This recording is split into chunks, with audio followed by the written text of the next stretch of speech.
Hello and welcome to Sacred Heart University's Career Development Alumni Interview Series. I'm Patty Moran. I'm the manager of the Government, Public Administration, and Law Career Community.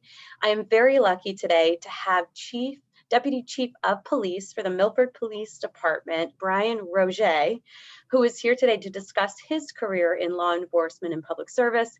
And thanks again for taking the time today to talk to our students and educate them about your background.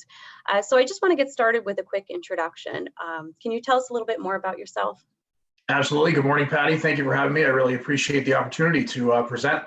So a quick intro on myself. I'm originally from Massachusetts.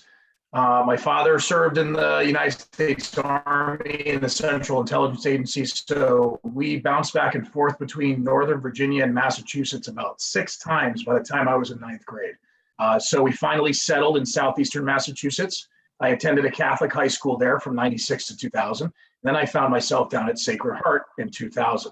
I was lucky enough to receive an athletic scholarship to play baseball there.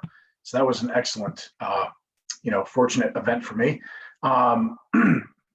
Graduated in 2004 with my bachelor's in criminal justice. I'm going to go back a little bit. So as far as baseball goes, I think that kind of lends to some leadership qualities. I was elected a captain of the team in 2003 and 2004, which was fortunate for me. Graduated in 2004 with my bachelor's degree in criminal justice.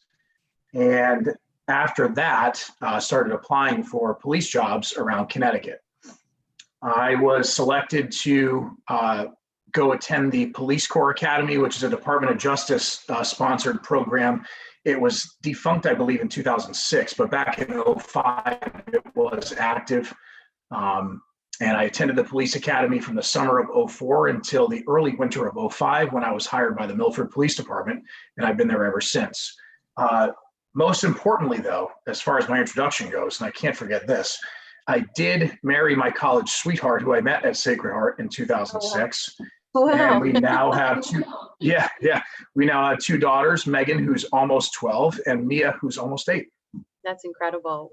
What a journey you've had thus far. And I love that you are a true shoe pioneer, tried and true, for sure. Yeah, absolutely. And your day-to-day must be so different, right? And it might be hard to pinpoint this, but can you tell us a little bit about what you do and your experiences on a day-to-day basis? Sure, absolutely. So my role has changed significantly since I started there back in 2005. As you said before, I was promoted to deputy chief in November of 2019 from the rank of lieutenant. So I actually was skipped 1 rank. I was very fortunate to have that happen.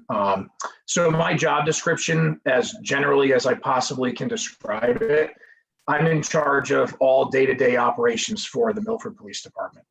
Everything from patrol operations, detective bureau operations, task forces, special response teams, SWAT, K-9, all the specialized units, that all pretty much falls underneath me.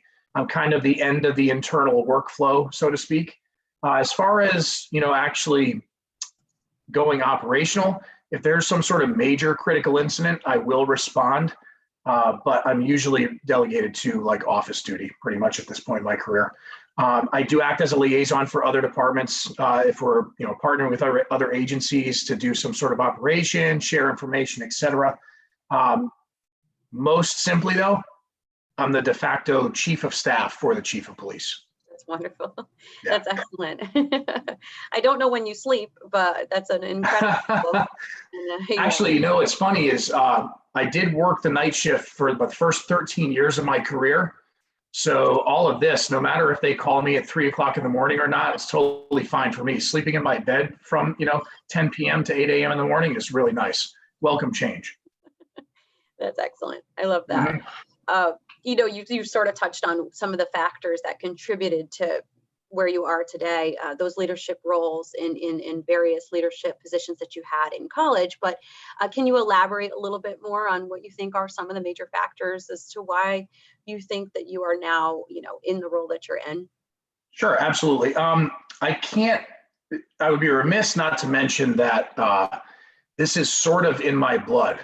and sort of is probably underselling it. I'm one of 19 in my family that has either served this country or their communities in law enforcement or the military.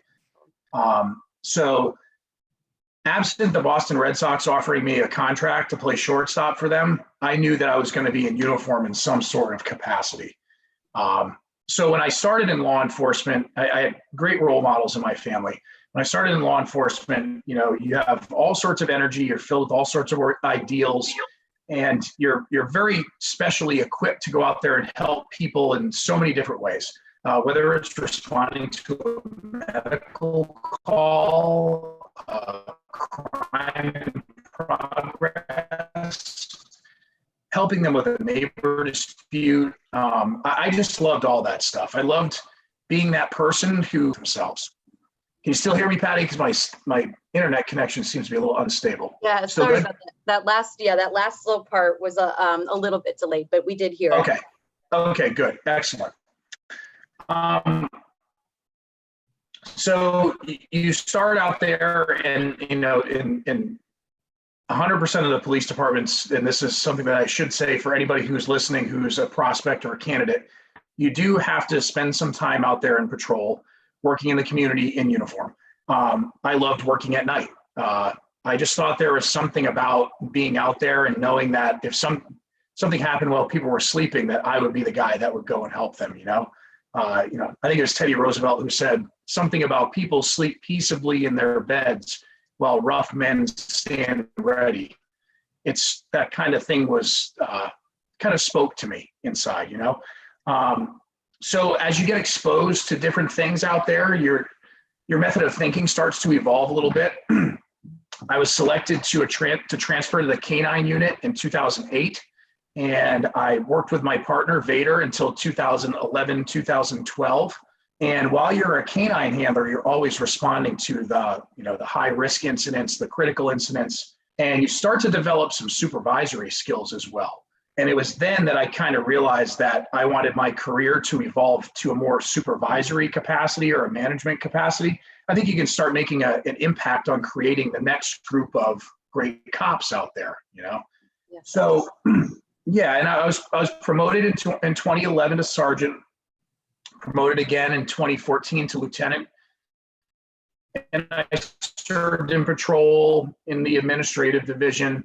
And I think what had the greatest impact on me for my career was when I was assigned to the Regional Police Academy in 2016 and 2018. And I was actually appointed as the director for those two sessions.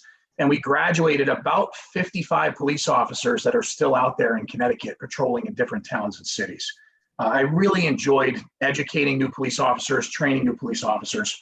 So as you start to kind of progress, to get back to the root of your question, I think, when your career evolves and you want to make a greater impact for the people that you work with, the people that you work for, I just thought that the most natural path for me was to continue to pursue promotion. And last fall, 2 falls ago, whatever it was, 2019, it's so hard to determine now with the pandemic. It's kind of thrown off the internal clock, True. I was lucky enough to be selected as a finalist for the deputy chief vacancy. And I appeared in front of the police commission in October of 2019, and I was selected. So since then, it's been kind of a whirlwind. It's been a challenging time, but rewarding. Well, the Sacred Heart University community is very proud of you and all of your accomplishments thus far. Thank you. We know that this is not the end for you. That's for sure. No, I have a little ways to go. Ways to go, that's for sure. So, thinking about Sacred Heart, your experience, it sounds like you did a lot of things right, but if you were to go back, would you have done anything different? It's funny. I look at my life as a whole, holistic, right? I think this generation, however you want to classify my age, which I'm not going to reveal on tape here, but I think that we have struck a very nice balance between life and duty and work. The most important thing to me is my family. So if I look back at my time on Sacred Heart, the most rewarding experience for me was meeting my wife and now having my family, right? I played Division I baseball. I got a premium education, met so many professors that had such a profound impact on my energy for this. just because your family is in a profession doesn't necessarily mean that you're going to be all in. Sometimes I think people just fall into these things and just like, oh, I guess this is what I'm going to do. I still remember sitting in class, although the campus looks much different now, sitting in class and having certain professors that had such a profound impact on my zeal and my energy for becoming a law enforcement officer and staying in Connecticut as well. My whole family is in Massachusetts. So that's the kind of impact that Sacred Heart had on me. It's hard to pinpoint, but I think I'm probably demonstrating it a little bit here. I have nothing but fond memories from there, and I don't think I'd change a thing. As a matter of fact, it's kind of like a pipe dream of mine to come back on staff capacity, get in the classroom as an adjunct or something like that, so I can give back to the new group of students who are kind of looking for direction. That's incredible. Yeah, and very inspiring for sure. Thanks. We certainly admire our faculty, and we'd love to hear that alumni feel the same. You know, so my final question for you is if you have any words of wisdom, any advice for students who are seeking this career path.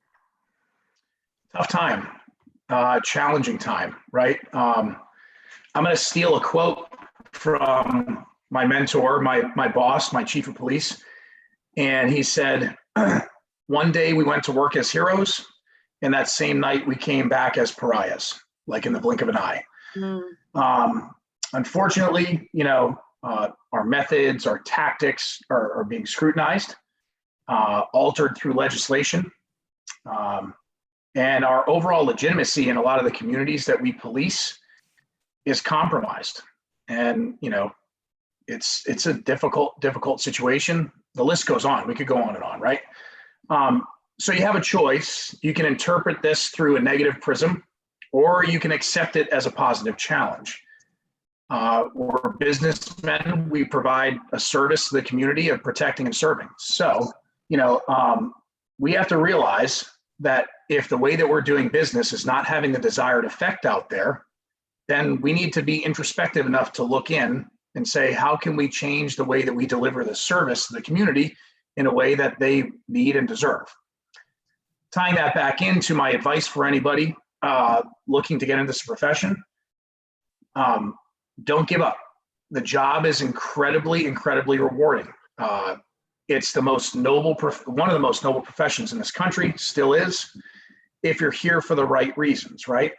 So accept the challenge. You know, I teach a lot in our regional police academy and the state regional police academy. And this is one of those things that I always say to all the recruits. You need to accept the challenge to be one of those many who have the opportunity to be these agents of change and help heal those fractured relationships out there in the community and rebuild our reputation to what it deserves to be and what the community deserves for it to be. They need to have that trust in us again. So don't give up. Stick with it. It's a rewarding career. It's done very well for me. I still have the energy for it. I still love it. And here I am, you know, sort of advertising for it. So, and I wouldn't do that unless I really believed in it. That was wonderful. Thank you so much for your time today on behalf of the staff here in the Career Development Office and the Sacred Heart University community. We appreciate your expertise and your insight and your advice for future generations. And hopefully some of our students will be inspired to pursue careers in law enforcement that didn't necessarily think that that was their path before viewing this video. So thank you again. I appreciate your time. Thanks for having me. I appreciate it.